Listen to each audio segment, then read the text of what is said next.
Hi friends, ఎలా ఉన్నారంతా? Thank you for subscribers, viewers అండి. సో నా వీడియోస్ని ఆదరిస్తున్న అందరికీ thank you so much. Thank you అండి. మీ ప్రేమ, ఆదరాభిమానాలు ఎప్పటికీ ఇలానే ఉండాలని కోరుకుంటూ ఈరోజు మాట్లాడకపోయే టాపిక్ రేడియో. సో అంటే నాకు తెలిసినప్పటి నుంచి ఇంట్లో టీవీ కంటే రేడియో ఇంపార్టెన్స్ ఎక్కువ ఉండేదండి.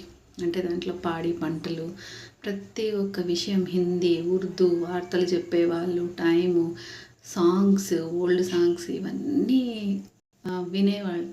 సో అవి వింటూ పెరిగామన్నమాట. ఇప్పటికీ కూడా చాలా చోట్ల రేడియోని యూస్ చేస్తున్నారు రేడియో అభిమానులు. దాంట్లో ఉండే వాయిస్కి కొంతమంది ఫ్యాన్ బేస్ ఉన్నారు. ఏ ఆకాశవాణి హై అని చెప్పేసి ఆకాశవాణి వార్తలు చదువుతున్నది అని. అంటే ఆ రోజుల్లో మారుమూల పల్లెలు సైతం వెళ్ళగలిగే టెక్నాలజీ రేడియో ద్వారా వెళ్తూ ఉండేదండి. అది దివిసీమ ఉప్పెన గురించి కానివ్వండి, అది ఫ్రీడమ్ది కానివ్వండి, లేకపోతే పెద్ద పెద్ద రాజకీయ నాయకులు చనిపోయిన న్యూసెస్ కానివ్వండి, ఇలా దాని ద్వారానే తెలుసుకునేవాళ్ళు.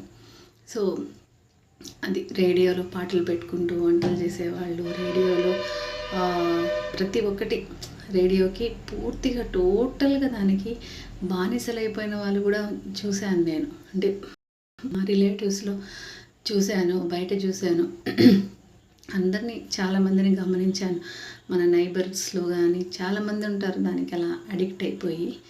సో ఇప్పుడు టీవీలో మనం చూస్తూ ఉన్నా కూడా ఈ రేడియోని వాడుతూ ఉన్నారు, చాలామంది వాడుతున్నారు. నిజంగా హ్యాట్స్ ఆఫ్ అండి. సో పాతవి ఎప్పుడు ఓల్డ్ ఈజ్ గోల్డ్, మంచివే. పాత వాటికి ఉన్న వాల్యూ ఎప్పటికీ పోదు, ఆ జ్ఞాపకాలు పోవు. రేడియో మీ ఇంట్లో ఉంటే ఒక్కసారి మళ్ళీ ట్యూన్ చేసి వినండి. వాళ్ళు చెప్పే న్యూస్, సిగ్నల్ దొరక్క రేడియోకి యాంటీనా ఉంటుంది, ఎలా పెట్టి ఎలా సిగ్నల్స్ అని. మనకి ఏదైనా వాతావరణం కానీ ఏదైనా కానీ దాంట్లో చెప్పేవాళ్ళు చాలా. అదే టెక్నాలజీ అందుబాటులో లేనప్పుడు అందరూ రేడియో శ్రద్ధేవాళ్ళు. ఇప్పుడు టీవీలో వస్తున్న న్యూస్ లైవ్లో చూస్తున్నాం, కానీ ఆ రోజులే వేరు. అదే టెక్నాలజీ అప్పట్లో వేరు. చాలా బాగుండేదండి. నాకు కూడా ఇష్టం రేడియోలోది. ఇలా మీరు కూడా ఇష్టపడే వాళ్ళు ఉంటే కామెంట్ చేయండి. Thank you so much. అందరూ బాగుండాలి, అందులో మనం ఉండాలి. కొత్త వాళ్ళు ఎవరైనా చూస్తున్నట్లయితే ప్లీజ్ అండి సబ్స్క్రైబ్ చేయండి. Thank you so much.